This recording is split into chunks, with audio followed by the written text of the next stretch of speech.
Hi guys, just wanted to shoot a short video to share with you how Success Systems course I've used.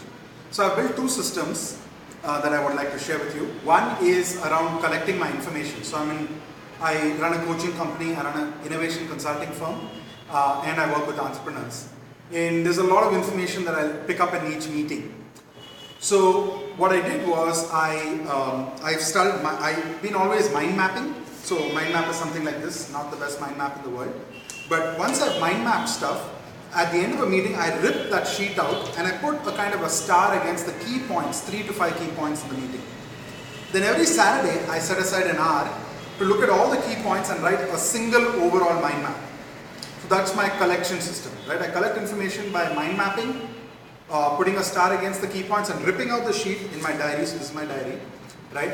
Ripping out the sheets and forming and then converging those notes. Now I have a data or information sorting piece. So I put information into two parts, things I'm learning and things I need to take action on.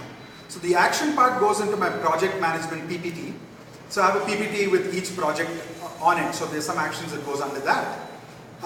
And if it's learning, I have a file called discovery. And there are common themes on areas that I'm interested in that it goes under there.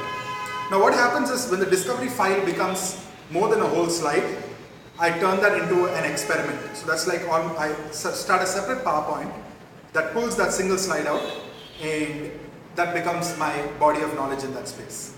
So that's the system.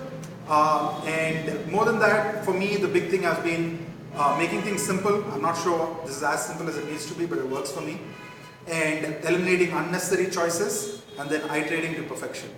So thanks so much, Primoz, for making the course, and thank you, community.